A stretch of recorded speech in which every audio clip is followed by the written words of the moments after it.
So I think that it's important for Muslims simply to present Islam, and we can do that very often, not even by what we teach or what we inform about, but rather by how we live.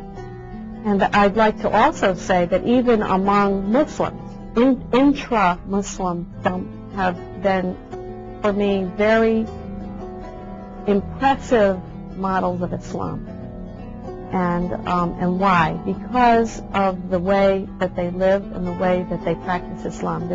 What I see are very faithful Muslims, and yet very open and reasonable people who seem to be comfortable in a Western environment, because that's where I met them. I didn't meet them in an Eastern environment. I met them here, and do a very good job of living Islam and presenting Islam by example.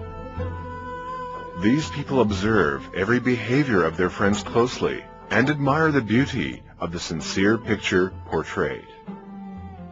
These voyagers of love, each of whom is an intellectual, wonder who is the artist of this beautiful picture, bedecked with tolerance and dialogue, and ask about him.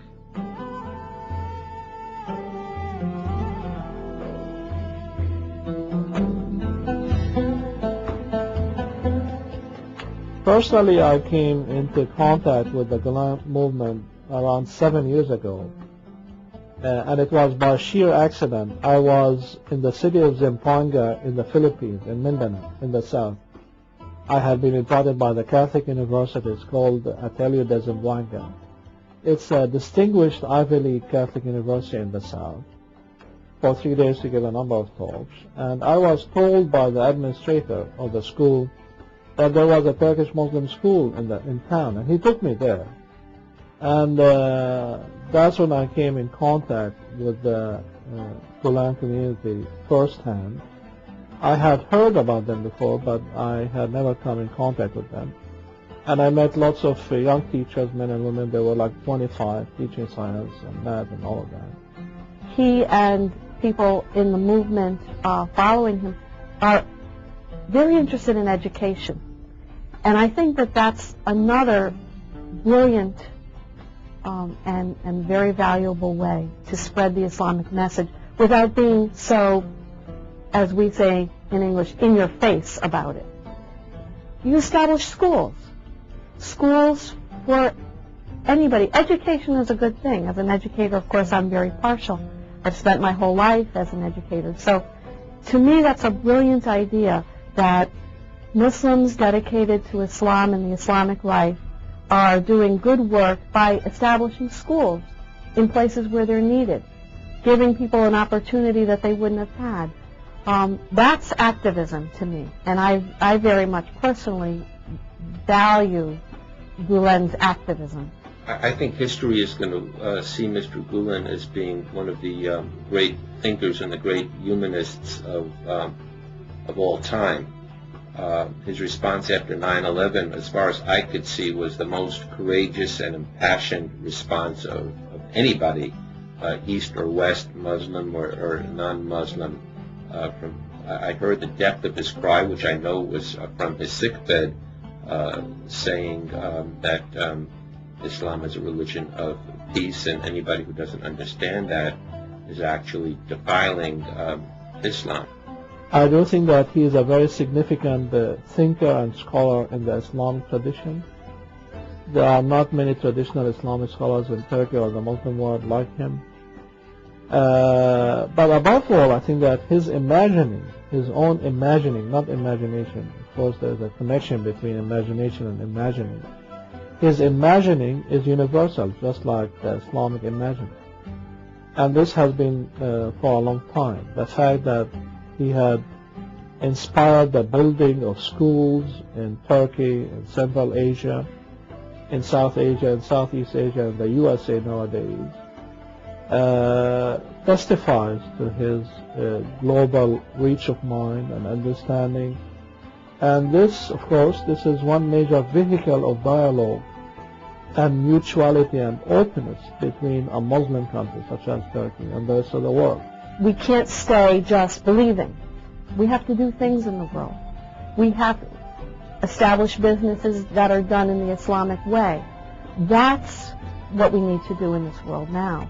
And that's why I think the Gulen movement is very powerful and has great potential. But the other major thing is that he is a man who lives in exile as well. This is very significant for us. How come that he does not live in his own country? He has been living away from the places he holds dear most for years. He longs for his homeland. On one hand, he tries hard to resist against the hardships his old age and illness cause him. On the other, he works day and night to light a candle inside people.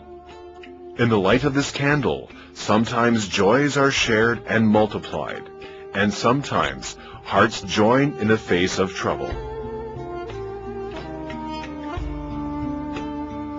About 2 years ago, Imam Salih Ujul of the Boston Dialogue Foundation sent an email out one Monday morning, in which he explained that the CBS show 60 Minutes the night before had a 20-minute feature interviewing the Reverend Jerry Falwell. And he said some things in his interview which were disparaging about Muhammad, off the cuff, casual, uninformed things. Imam Salih's email said how upset he was, and he said, could any of you please call CBS and protest? So I thought to myself, well, of course, I'd never heard Imam Salih ask me for help that way before, and I thought, absolutely, if he asks me for help, I'm going to help him. So I picked up the phone and I called New York, and I called Don Hewitt, who was the executive producer of CBS, and they put me right on the line, and he said, oh, hello, Reverend Duncan. Is it true that the Unitarian Universalists are supporting the Muslims in Boston? And I said, yes, it is. He said, what can we do for you? And I said, I think you really need to balance that show. It's not fair to put on a show that puts Muslims in America in such bad light. It makes it more dangerous for them. It makes people fear them more. This is not right. You shouldn't do this. You should be more responsible. And so he said, well, yes, I'll send somebody up there right away. Who should I talk with? So I said, well, you need to talk with Maggie Herzig and Imam Salih Ujul. And so they sent up a producer, and she met with them and interviewed them and gathered information, and I was very pleased that they did follow through on that. Mankind, who was molded with goodness and beauty, is looking for their essence now. Tired of wars, clashes, bloodshed, and persecution, they need a universal dialogue. And a great responsibility lies with bright-faced, nameless heroes who have devoted their lives to love.